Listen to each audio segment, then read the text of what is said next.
I never wanted to be the pronunciation police.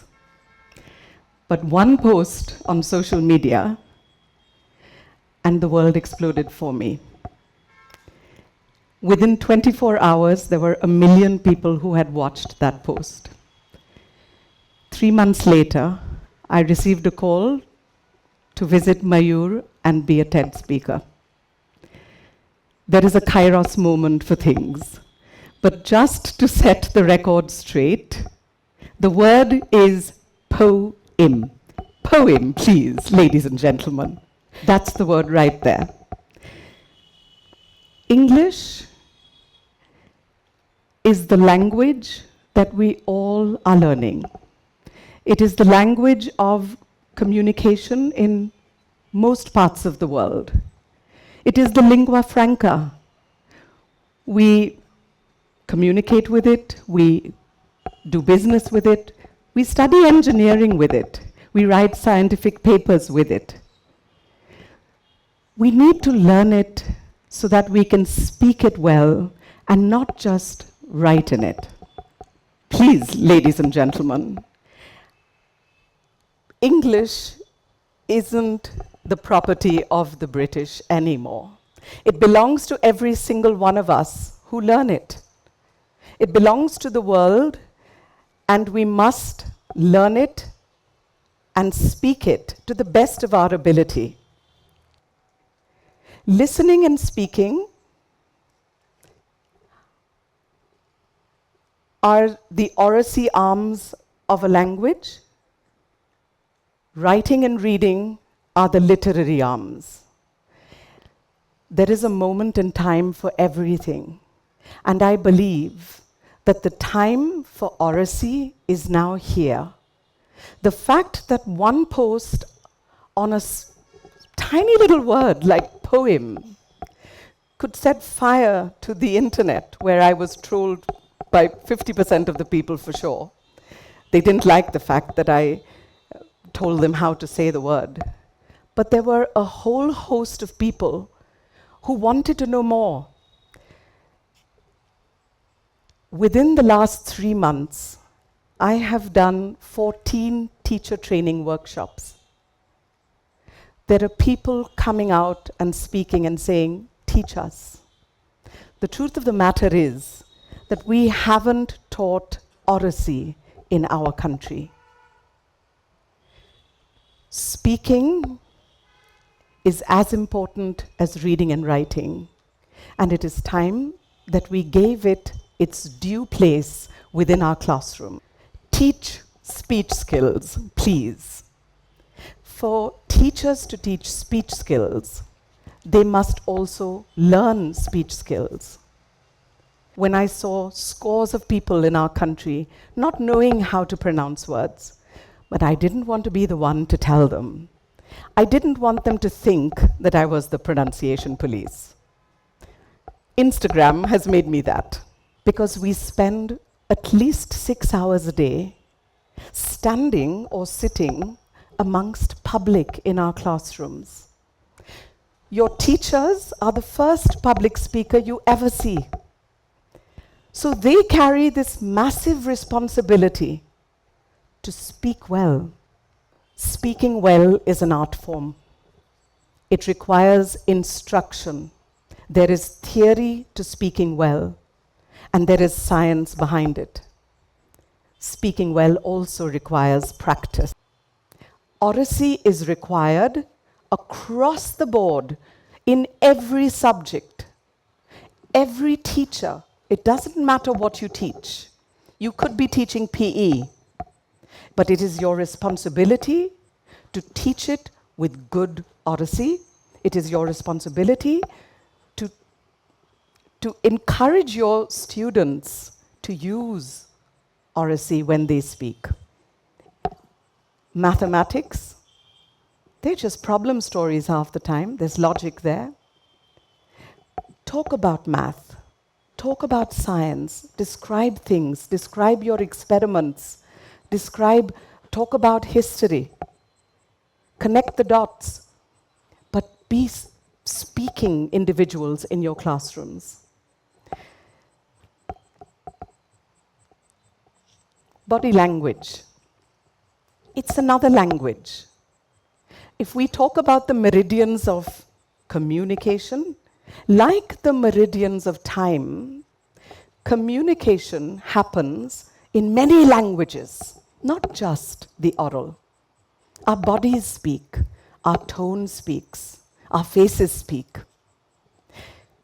The study of paralinguistics, the building of emotion vocabulary, the ability to say what you're feeling is an empowerment that all of us need, especially our children. This generation is accused of many things, of burying their heads in phones and talking in Gen Z language. Does it make you wonder why? Are we listening? Are we allowing them to speak? Are we taking the time to find out what they think and what they want? Our classrooms need to be places where children speak, where children challenge each other's ideas, express new ideas, disagree respectfully, and agree with each other. I have a bunch of students from 17 different schools all over Mumbai, and children from one particular school taught me a bunch of movements that their teachers taught them. So this is to agree, this is to disagree. This is when you want to link to what someone's saying. Isn't that so cool? You're using paralanguage to let your voice be heard, to put your bit in there. Isn't that important? We need to teach conversation. Conversation is the most important skill that all of us need. And it is a skill. Conversation is how we make sense of the world. Conversation is how we step outside of our own sphere and engage with another person's reality. Conversation is an art. It's being interested in someone else. It is caring enough to listen to what they want to say. It's encouraging them to talk more. It's encouraging them by asking, tell me more, give me examples. Ask deep questions. If you can ask people questions that they have to think about, you might have them say to you, wow, I never thought about that. And you have helped them to discover something about themselves that they didn't know. Conversation is a skill. It's a meridian of communication.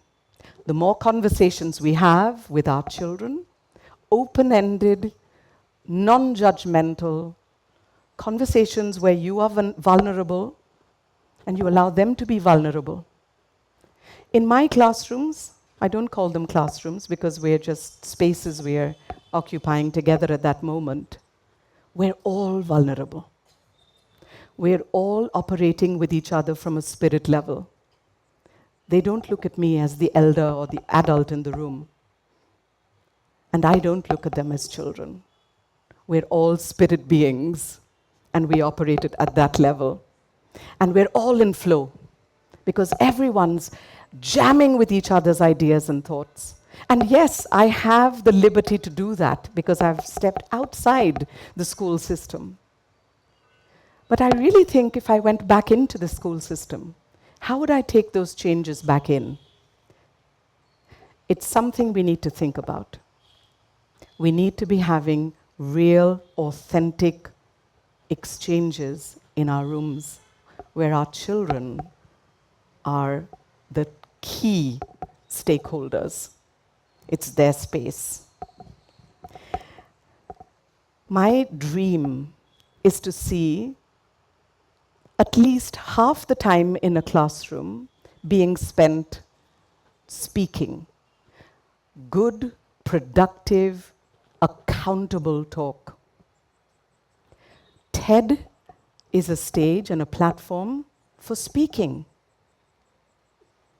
there are millions and billions of articles written, research papers written. Who's reading them? But you put one TED talk out there in the world and look at the reach of it. Don't we want all of us who are spending time as public speakers in classrooms to be able to speak their thoughts, to be able to develop ideas, to be able to extrapolate, to be able to connect to someone else's thoughts and ideas? Because ideas are exponential things. They gallop. One good idea can set fire to every mind in the class. And genius can arise. Our classrooms, by the way, are only as good as the minds in it. It's not about the one adult. Every single one of us has a responsibility to share our unique perspectives, our unique ideas, the thoughts that we have, because not everyone has the same thought. In fact, everyone has different thoughts. And we grow when we listen. How many of you listen to podcasts and TED Talks? Why are you doing that? You're doing that because you want to grow. We're supposed to die fully exposed, fully self-realized. How are we going to do that if we don't exchange ideas with each other, if we don't listen to each other? Listening, by the way, is a skill that everybody needs. Listening is something that can actually be taught. We listen in multiple ways. There isn't only one way of listening. We listen for multiple reasons. Very often we're listening to discount. But listening to understand is what builds relationships. Listening to appreciate, to digest, and to understand that that is who you are, and that is how you see the world, that makes the difference. That meridian of communication, which is listening, is one of the most important and precious gifts we can give to anyone. Collaborate to communicate. Today, there were 3 children sitting in the passage, unraveling fairy lights. I think it would probably be the most frightening, boring, and mind-boggling task for anyone. But these 3 children sat in peace, chatting with each other, and gently unraveling those threads. That's the beauty of collaborating to achieve something. And that's the beauty of communication. In your classrooms, get your children to collaborate teachers, because they will be forced to communicate. In my classes, in my sessions as I call them, I give children collaborative tasks all the time. And it takes that group of 10 to work out their social dynamics. It may take a couple of turns, it may take a few weeks, months, but once they have worked out their social friction, the entire group becomes a cohesive, collaborative, let's get it done, let's say yes, and those are the attitudes they develop. Don't be frightened by discord. Don't be frightened with children squabbling. Who said conflict is a bad thing? Conflict's a great thing. Because if we didn't have conflict, it means we all are robots. We all have the same thoughts. If 2 people have 2 different minds, they're going to have different thoughts. And they're probably definitely going to have conflict at some point. Conflict's great. It teaches you to push for your point. It teaches you to listen And because you're collaborating, you have a task and a goal in mind. And sooner or later, you realize that there's no point dragging each other down. There's no point trying to dissect and take apart what someone's doing. Let's work towards finishing the goal. Collaborate to communicate, please. The learning pyramid. When we talk so much, when we lecture, children learn much less. But when children teach each other, their learning is 90%. So in our classrooms, we need to let children teach. If you've taught something, of course there's theory, there's explicit teaching. Don't be the one to repeat anything. Ask the children to paraphrase. Paraphrasing should be something we do all the time. Children talking in classrooms. This was a classroom from 150 years ago. Many of our schools still look like that. Many of our children are still facing the relevant adult in the room. It's a Herculean task to get children to stop looking at the teacher, because all their talk is directed towards you, instead of directing their talk to each other. Even if they want to say something to another child, they'll say it via the teacher. Why? Why? Get them to talk to one another. Stand up, children. Stand up and say what you want to say. The old school of teaching, even if children answered in classrooms, the majority, the long bits of speaking were done by the adult. And the children spoke one word answers, one phrase, one sentence answers. Why are we leaving it to debate and competition for children to learn how to argue? Why can't we do it in our classrooms? Why can't they hypothesize? Why can't they work things out from their mind through their mouths so everyone can hear? We need oracy in our classrooms, and I do think the time is now for it.